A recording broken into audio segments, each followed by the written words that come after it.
Once upon a time there was a scholar who lived retired from the world in order to gain hidden wisdom. He lived alone and in a secret place, and all about the little house in which he dwelt he planted every kind of flower and bamboos and other trees. There it lay, quite concealed in its thick grove of flowers. With him he had only a boy servant, who dwelt in a separate hut, and who carried out his orders. He was not allowed to appear before his master unless summoned. The scholar loved his flowers as he did himself. Never did he set foot beyond the boundaries of his garden. It chanced there came a spring evening. Flowers and trees stood in full bloom. A fresh breeze was blowing.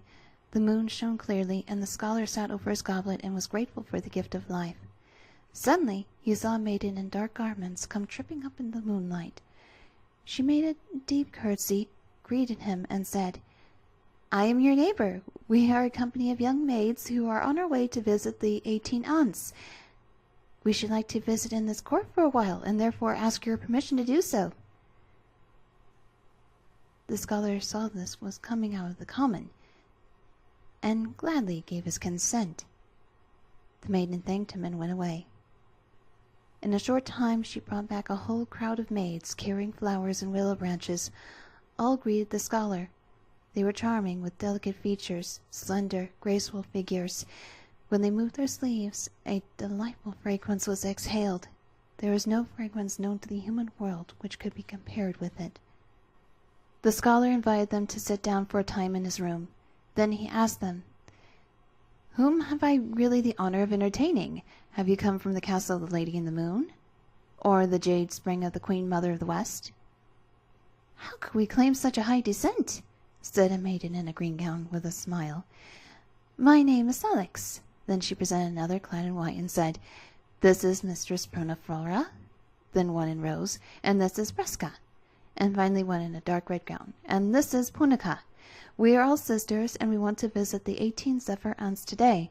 The moon shines so beautifully this evening, and is so charming here in the garden. We are very grateful to have you take pity on us." "Yes, yes," said the scholar. Then the sober-clad servant suddenly announced, "The Zephyr aunts have already arrived."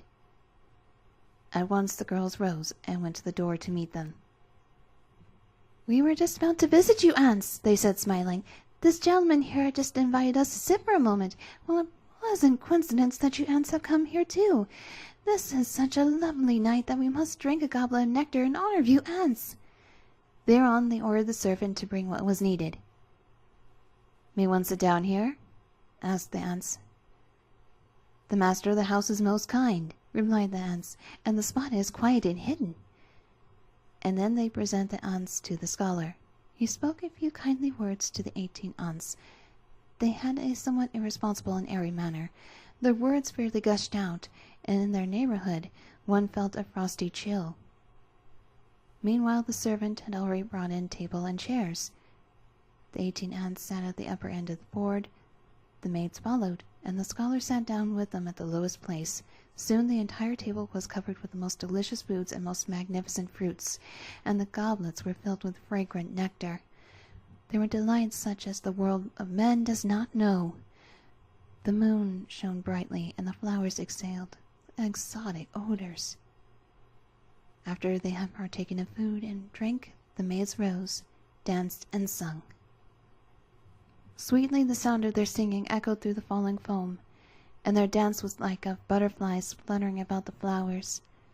The scholar was so overpowered with delight that he no longer knew whether he were in heaven or on earth. When the dance had ended, the girls sat down again at the table and drank the health of the aunts in flowing nectar. The scholar, too, was remembered with a toast, to which he replied with well-turned faces. But the 18 aunts were somewhat irresponsible in their ways. One of them, raising her goblet, by accident poured some nectar on Punica's dress. Punica, who was young and fiery and very neat, stood up angrily when she saw the spot on her red dress. "You are very careless," said she, in her anger. "My other sisters may be afraid of you, but I am not." Then the aunts grew angry as well, and said, "How dare this young chit insult us in such a manner?" And with that they gathered up their garments and rose. All the maids then crowded about them and said, Punica is so young and inexperienced. You must not bear her any ill will. Tomorrow she shall go to you, switch in hand, and receive her punishment." But the 18 ants would not listen to them and went off. Thereupon the maids also said farewell, scattered among the flower beds, and disappeared. The scholar sat for a long time, lost in dreamy yearning.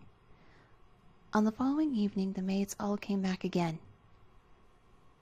"We all live in your garden," they told him. "Every year we are tormented by naughty winds, and therefore we have always asked the 18 ants to protect us.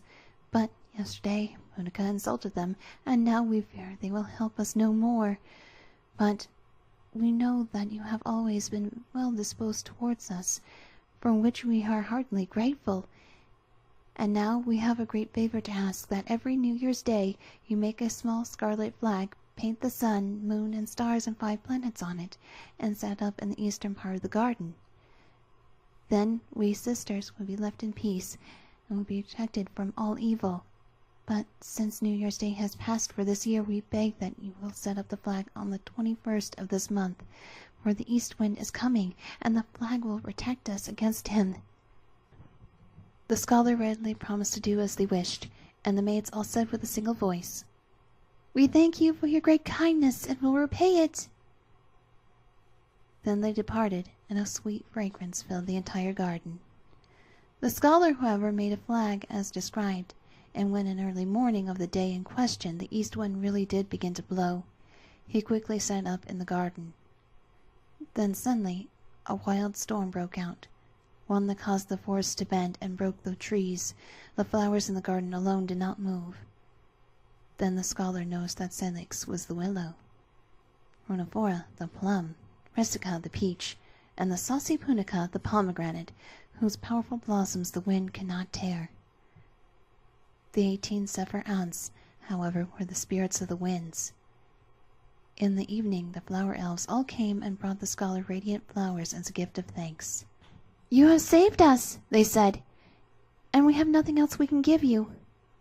If you eat these flowers you will live long and avoid old age, and if you in turn will protect us every year, then we sisters too will live long." The scholar did as they told him, and ate the flowers, and his figure changed, and he grew young again like a youth of 20.